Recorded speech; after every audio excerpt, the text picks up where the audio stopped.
Now we're coming to our second last law, which is exercise. Second last because, yes, last but certainly not least, but we've got one more to do, and that's tomorrow, where we go to the mind and look at the importance of trusting in God and the actual effect it has on our brain and our whole body. But today, in this lecture, we're going to be looking at exercise, often called the forgotten remedy. Called the forgotten remedy because many people don't exercise. And it's one of the reasons I mentioned earlier in the week why doctors have to use mesh, because the muscles are so weak, and they're weak through lack of use, they're weak through lack of hydration, they're weak through lack of proper nourishment, they're weak through not being able to rest at night. So here we have a tick, tick, tick, tick, tick, all of these. They're weak because we're not getting the sunshine to get the vitamin D to allow all the minerals into the cell, so all of that. They're mouth breathing, so they're not getting enough oxygen. In the book Breath, he quoted a man who'd lived amongst the American Red Indians in the early 1800s for 6 years. So I got that book. The man's name's Catlin George, and he said these American Red Indians were very strong, they're very well built and very beautiful teeth, clear eyes, and they prized nose breathing. They all prized nose breathing. The mothers would lay their babies to sleep, and they'd feed them to sleep and then lay them down and then close their mouths together. And the mothers would not let them sleep until they were sure they were nose breathing. Interesting. And then Catlin George gives a story about a white trader and an Indian who had a dispute, and they were going to have a confrontation, a fight to, work it out. Anyway, thankfully that they worked it out without having to have the fight. And Catlin George went to the Indian later and said, "Weren't you worried? That white trader's twice the size of you." He said, "No, I would have won. He was a mouth breather." Prizing the nose breathing, because as we showed you, let's look at the cell. So the glucose goes in and it goes through a 20-step pathway, and the 20-step pathway delivers to us 2 units of energy. The end result of the 20-step pathway is a chemical form of glucose called pyruvate, and pyruvate, as the chemical form of glucose, gets fed into the powerhouse of the cell, called the powerhouse of the cell because it delivers a very impressive 36 units of energy. The difference is oxygen. This is what's called an aerobic pathway, or a pathway that uses oxygen. This is called the anaerobic pathway because it does not use oxygen. What a difference oxygen makes. And as we looked earlier in the week, we need adequate carbon dioxide levels to be able to take in adequate amounts of oxygen. So 4 docking stations for oxygen on every hemoglobin. And for that hemoglobin to pick up the oxygen, it has to have 4 molecules of carbon dioxide. So when the oxygen comes to the cell, or even in the lungs, when it comes into the blood and it sees 4 molecules of carbon dioxide, there can be a transfer. And then we breathe out the carbon dioxide, and the blood is able to take up the 4 molecules of oxygen. And that's why it's important to breathe in and out through the nose, because if we breathe out through the mouth, we lose too much carbon dioxide. And only 2 molecules of carbon dioxide on the hemoglobin, only 2 molecules of oxygen can be picked up. And I'm sure you've tested that. And I've tested it, many have. You think you've got to open your mouth wide and get more, but you actually don't get any more at the cellular level because you need to have that balance of carbon dioxide and oxygen. What we also looked at is how in the cell, particularly the muscle cell, there are little molecules of glucose, and they're called glycogen. Remember, the glucose goes in, and first of all it goes to the cell, The second place that it's sent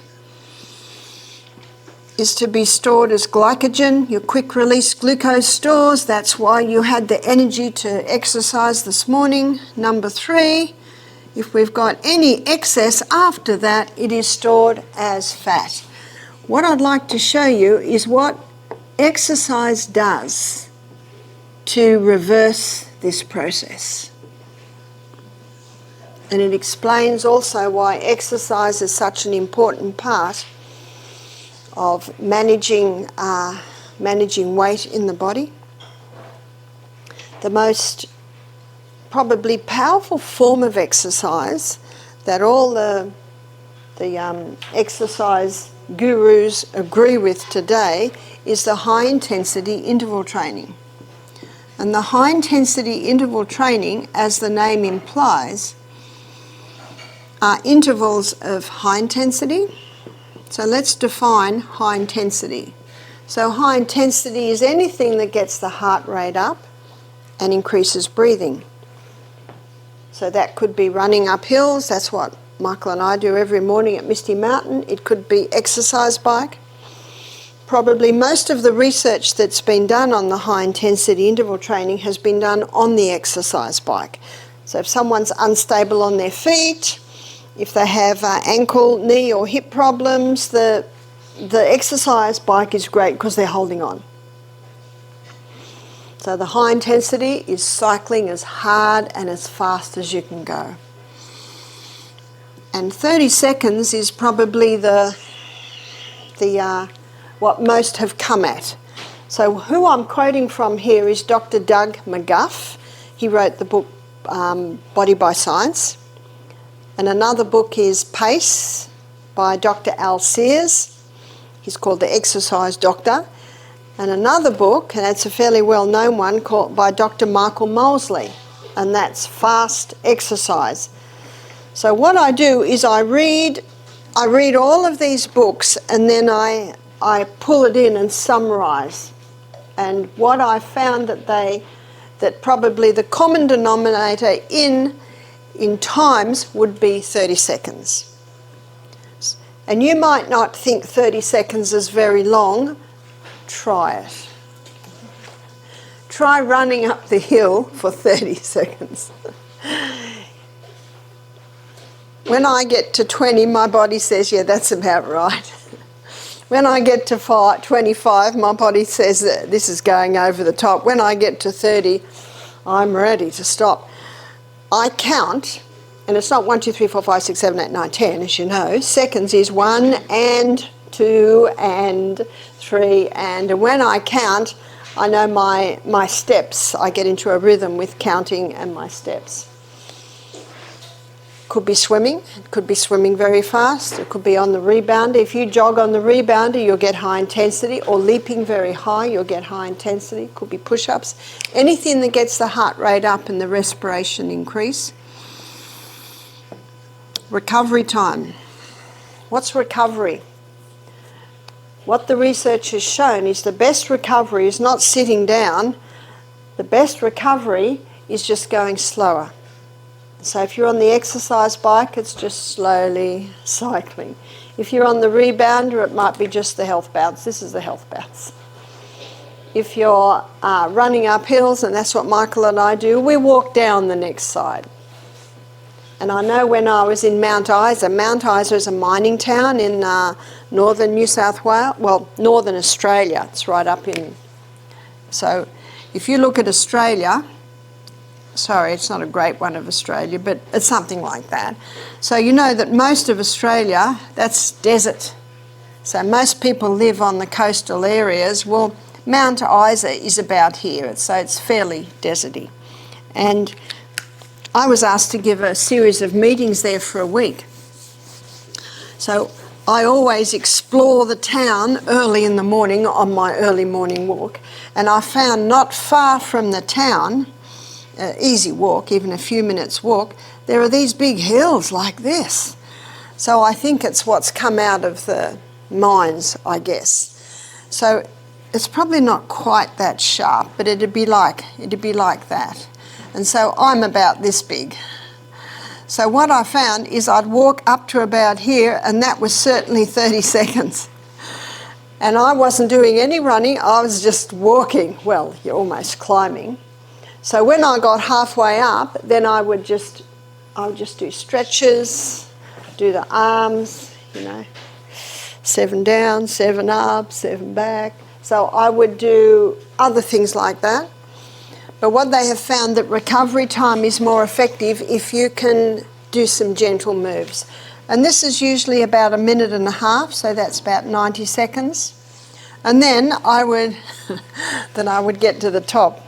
So in this situation, there was no running. All I had to do was walk. And when I was in the Rocky Mountains National Park about 2 months ago, and we walked up to Emerald Lake, well, that was a workout, and there was no running.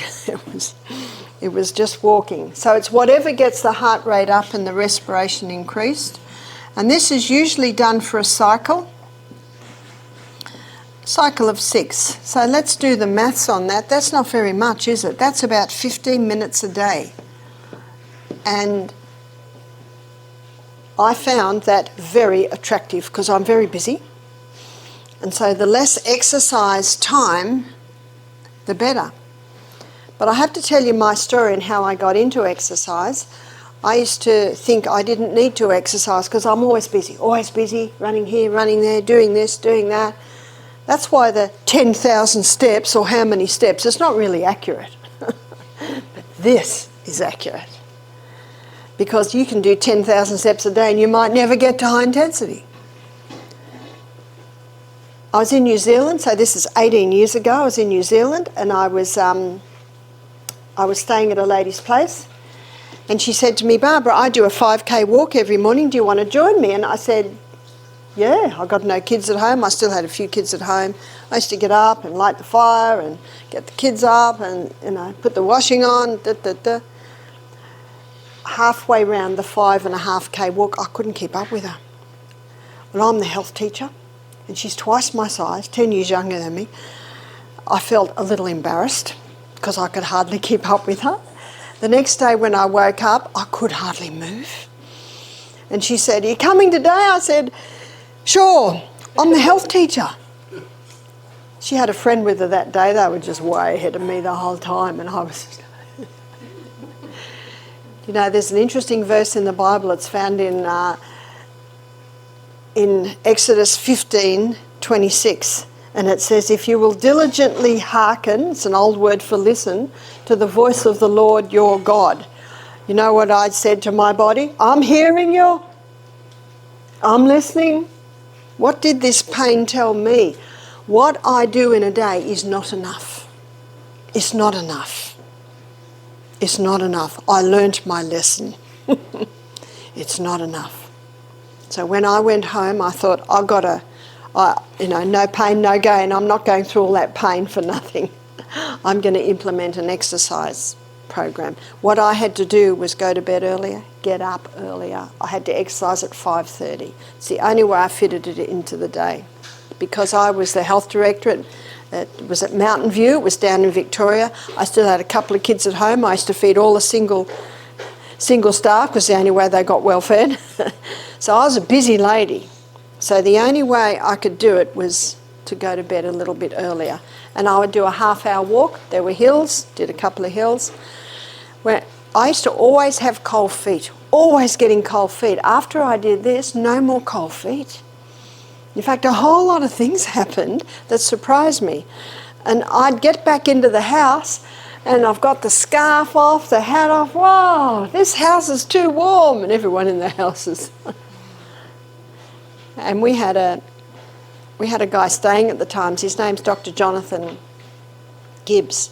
And he's got 3 PhDs, real smart cookie of a guy. After 2 years, his teachers couldn't answer his questions. And one of his PhDs was the effect of exercise on the cell. And he said, I can tell you exactly what's happening. He said, a network of capillaries is being opened in the body that equals distance around planet Earth. That's incredible, isn't it? That's why I no longer got cold feet.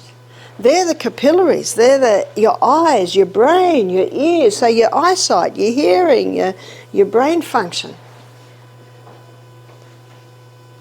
So I was excited at the results. And then when I heard about this, I got even more excited because that brought my half hour down to 15 minutes. And I had time to test it. So when I was here a couple of months ago, I broke my little toe. Cynthia said, "Barbara, quick, it's raining." But I left my bedroom window open. So I ran in, and she's got this big wooden bed. Apparently there's even a name for it. It's bedhead toe. And I smashed my little toe. Very painful. Shut the window. Half an hour later I looked down and my little toe was like that. And I thought, I did break it. So what did I do? I just pushed it together, put comfrey on it. And then the next day I had to get one of the twins for write to me. I was doing a health school and I sat. I was on crutches for 24 hours. I could not even put my foot on my heel. Ugh. I did it real good. Well, as you can see, it's totally healed. We live in an amazing body. Point of my story is, for 3 weeks, I didn't do any of this. All I could do was on my knees push-ups. I did a bit of that through the day. And then I was in, then I did the Rocky Mountain National Park. So 3 weeks after I'd broken my toe, I'm doing hot and colds twice a day, comfrey poultice at night, and I had my barefoot runners on, which are nice and wide, and I did that 2-hour walk up to Emerald Lake. And that was a real test, because I'm with a 20-year-old and a 25-year-old. And I kept up with him. And I thought, this is powerful. I thought, but I haven't done any exercise for 3 weeks. You see, it's not the odd day you do it and it's not the odd day you don't. It's what you do every day that determines the fitness, health status of your body. I was sure I'd be sore the next day because I really pushed myself because I thought, I don't want to hold up these 2 young guys. You know, the funny thing is, by the time we got to Emerald Lake, someone said, "Oh, hello, it was the 73-year-old doctor that works at Eden Valley. He'd run up before us, and he's 73. You see, age has got nothing to do with it. Muscle knows no age. So I had no sore muscles the next day. Can you see that even though I hadn't done much for 3 weeks, I hadn't lost that much fitness because of what I'm doing every other day? So it's a powerful form of exercise. But what I'm ever grateful to Doug McGuff for, in his book Body by Science, he takes you in here. So I'm going to take you in there and I'm going to show you exactly what happens when you do this high intensity exercise and why it is such a powerful form of exercise. A few more things to show you first. This is a very fast pathway, and this 8-step pathway is a lot slower. Now, as you're sitting there and I'm standing here, even though this is a faster pathway, it's fed in at a good rate to the slower pathway and it works quite well. But when you're running for your life or climbing or cycling or really going on the rebounder, the 20-step pathway speeds up and the 8-step pathway speeds up. Well, that's no surprise. But because this pathway is so much faster, when it speeds up, more pyruvate's getting made than can be fed into the powerhouse. And so what the body does is it stores it.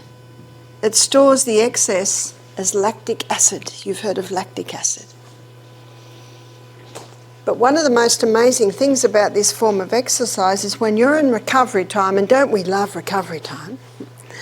That's stopping and looking at the view.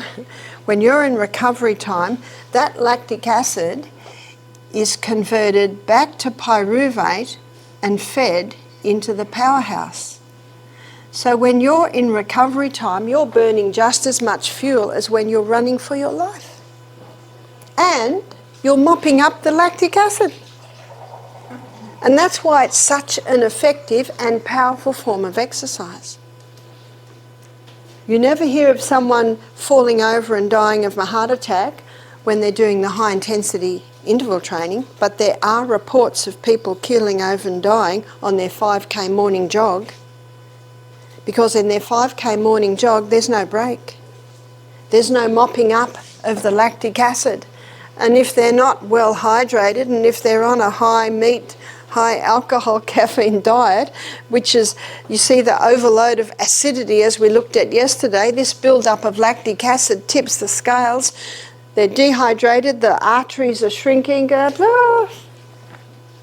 your heart attack. And how many couch potatoes point to the person that's had the heart attack and says, see, I told you exercise was no good for you. But not with the high intensity interval training. It's this little tight nugget. You're working very hard, but you're working so hard you only have to do 15 minutes a day. By the time you get to the end of your third set of high intensity, you've used up all your glycogen stores. And so now the body, in the brain, the pituitary gland, causes a release of the human growth hormone. And the human growth hormone is active when we're growing. I haven't grown much after the age of 16. That probably doesn't surprise you. And Jason, I'm sure you grew way into your 20s. They probably wondered if you were ever going to stop. Boys grow a lot later than girls.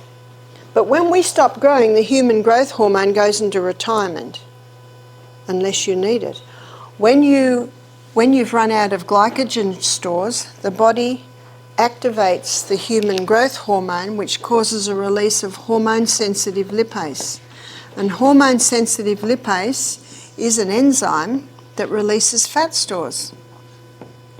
This week we've looked at sublingual lipase. Remember, under the tongue it breaks down your saturated fats. We looked at pancreatic lipase that breaks down your polyunsaturated fats. So what fat does this lipase break down? Breaks down your fat stores. Because remember, that's what fat is, it's stored fuel. This is your kitchen cupboards, they're your basement stores. So when we need fuel, the body releases the human growth hormone, which activates hormone-sensitive lipase. Basically, it's the key that unlocks the door into the basement stores. The body now stops burning glucose as fuel and becomes a fat burner.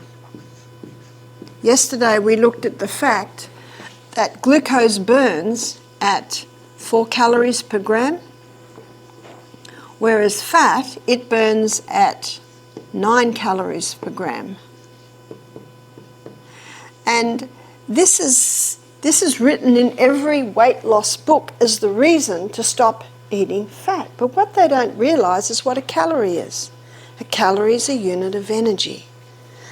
So fat will give you more than twice the units of energy as glucose. And absolutely, if you have a high calorie late evening meal, the body's not going to be able to burn all that, so it's going to have to be stored.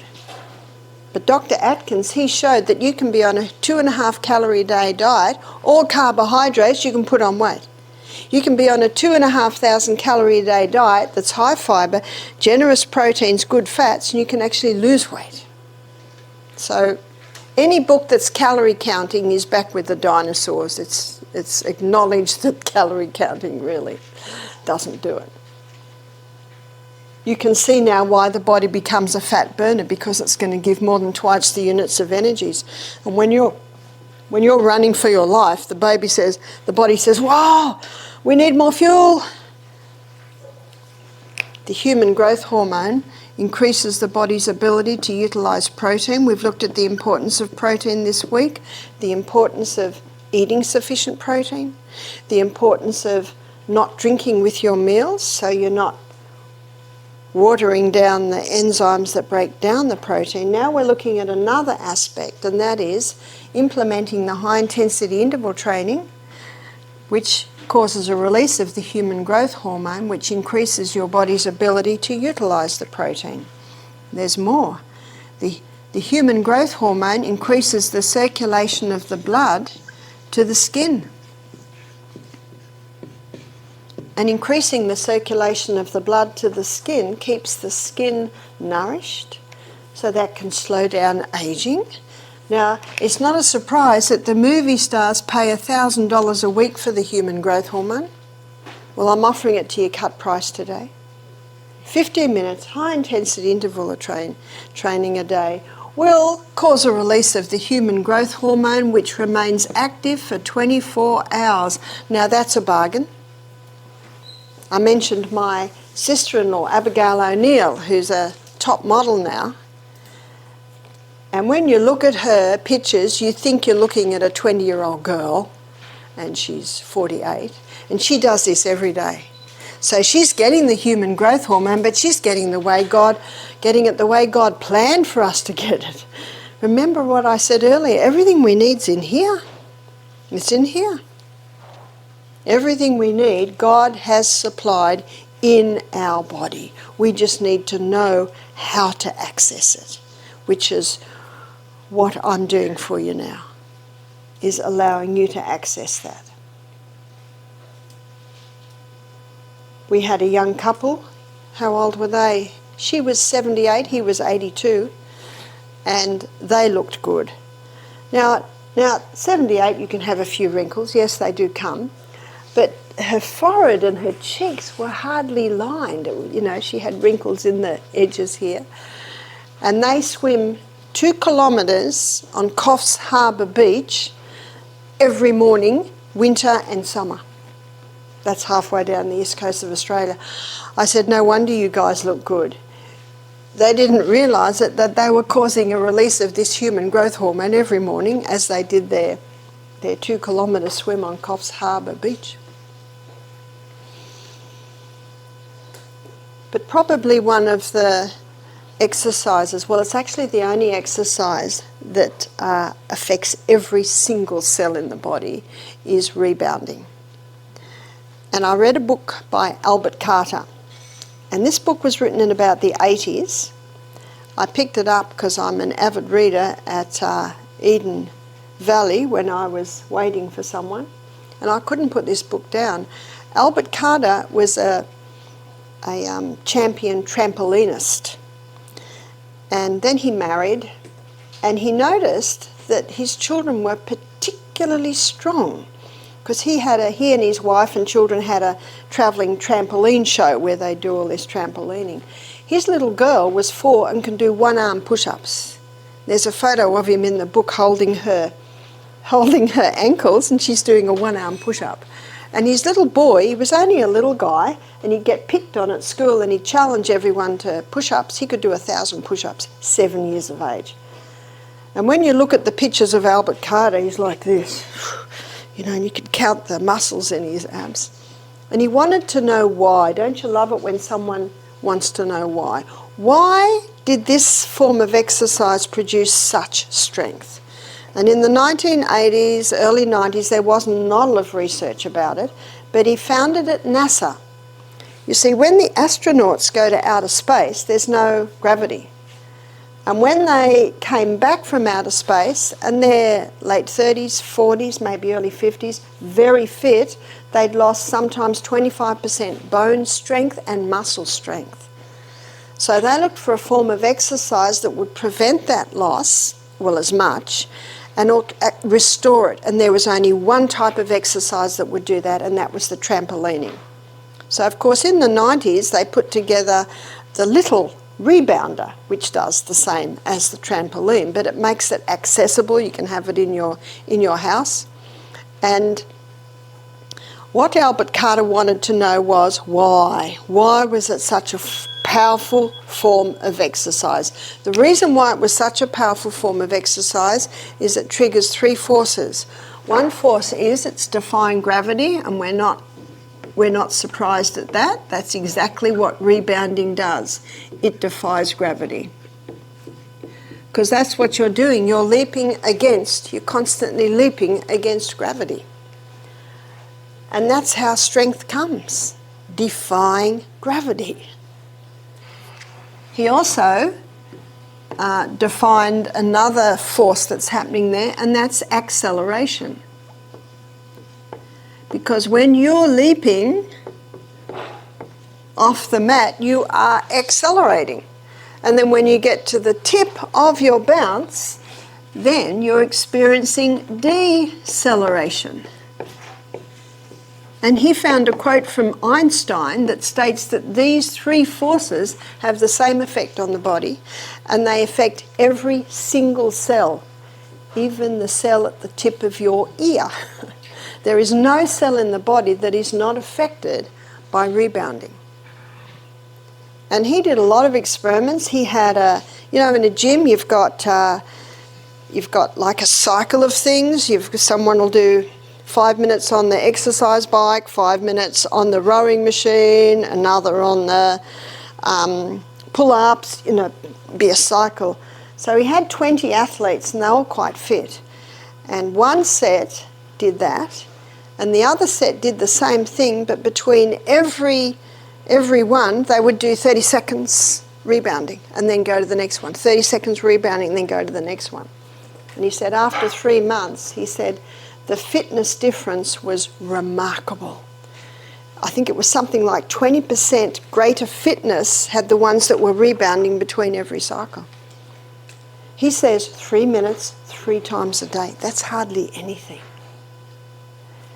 And you can do all sorts of things on the rebounder. So we've got a rebounder here, and I'm going to demonstrate a couple of things you can do, and I'll just take my shoes off to demonstrate. Because one would say, well, you know that you certainly are doing your, by the way, this is the health bounce. So anyone can do that, the health bounce. And some say, well, I can't because I don't have good balance. Do you know how you get the balance? Rebounding. Because your balance is set by the fine mechanisms inside your ear and the bottom of your feet.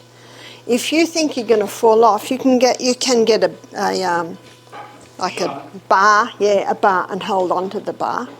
But this is the rebounder, and I always say to people, start like this, and what you can also do is just like that, just the bits like that, and as you get better at it, of course, you can go further and further and further, and you can twist. So twisting your spine is great for the spine.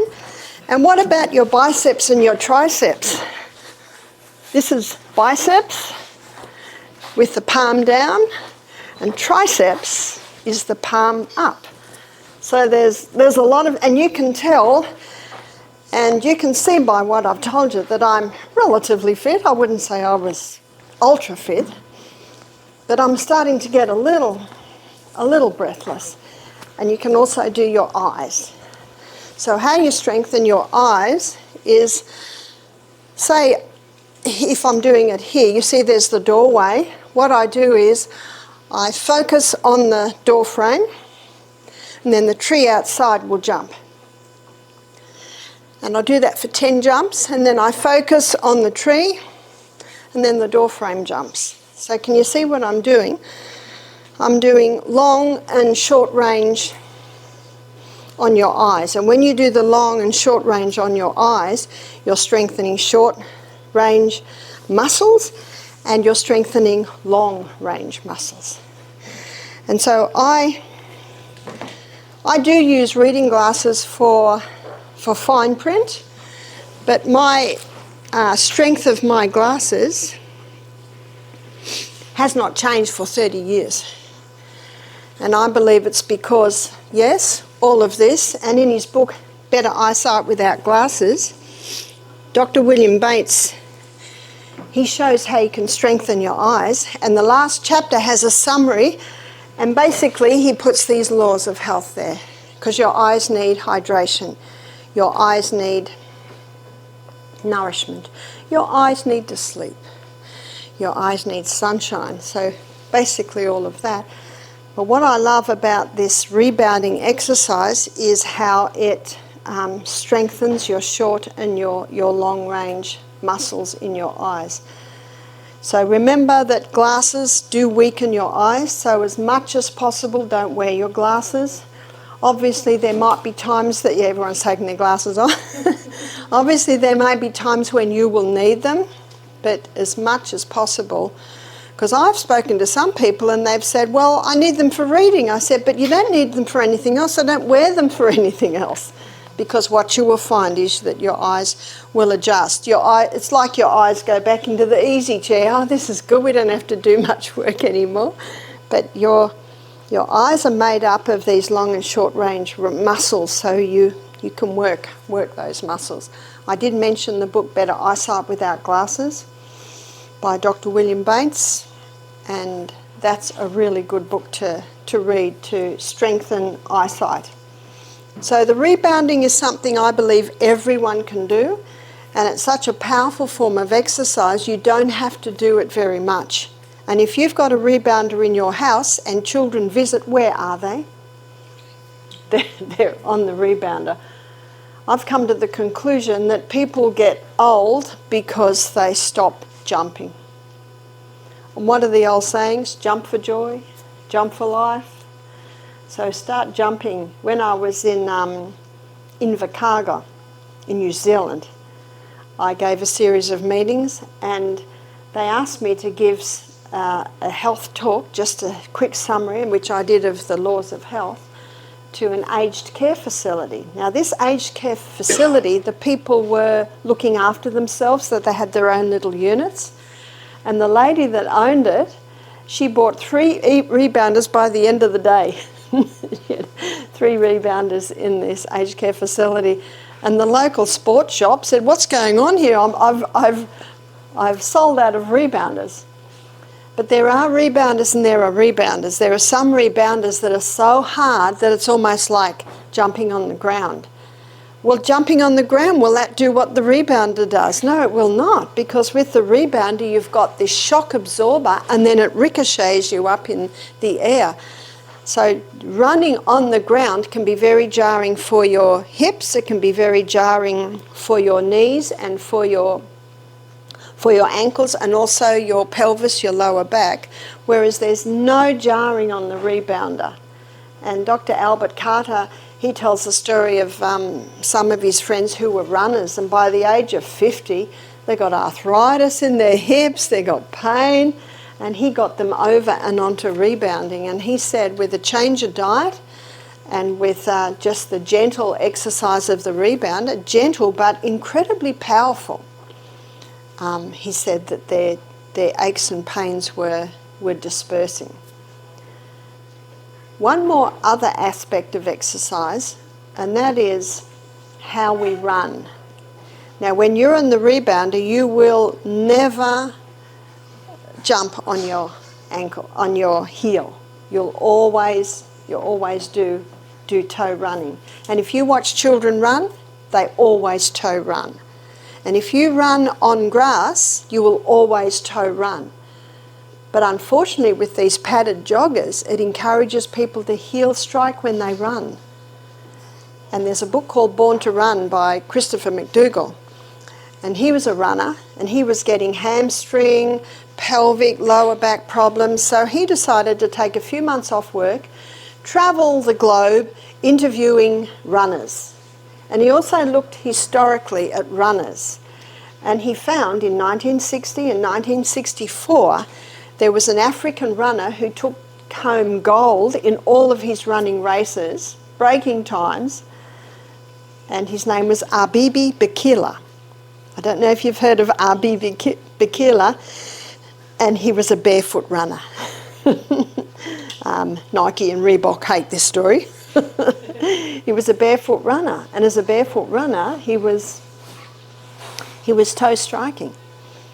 And so Christopher McDougall, he explored it more and more and more. He found this group of Mexicans that love running, and it's all barefoot running and it's all toe striking. When they get to the really rocky passes, he said they cut out tyre from car tyres and strapped that on them just for the really sharp rocky bits. And it was from that book came the barefoot runners. You've seen barefoot runners? I'll bring my runners tomorrow if you like. They're barefoot runners.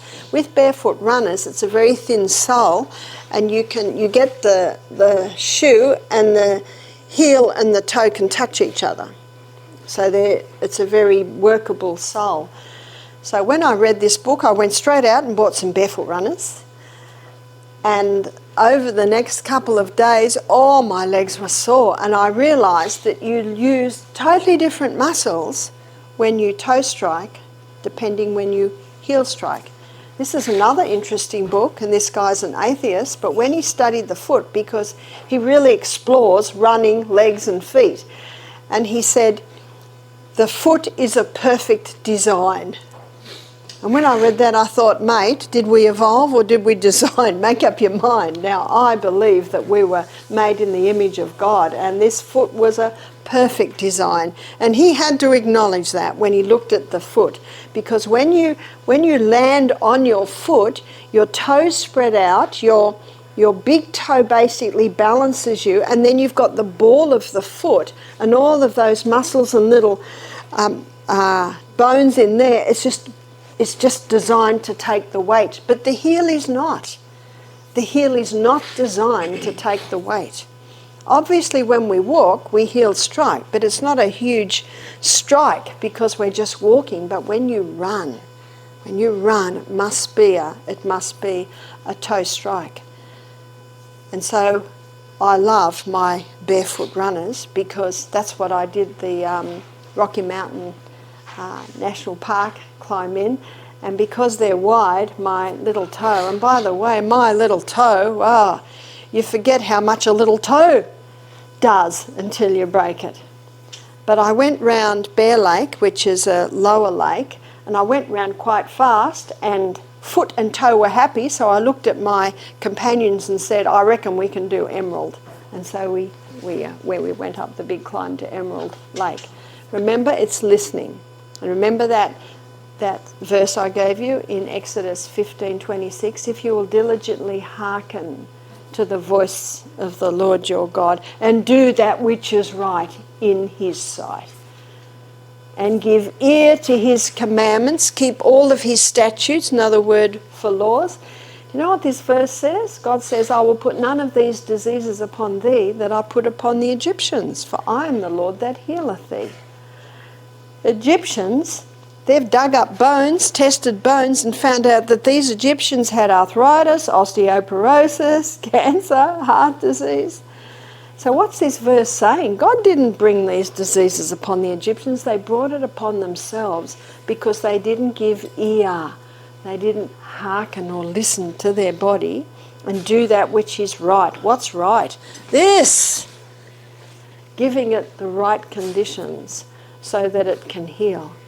A lady said to me, Barbara, how do you keep up the pace? I said, do you want to know my secret? I found a list of health laws that sustain me. And you will find too, as you implement them, they will sustain you too. That's the good news.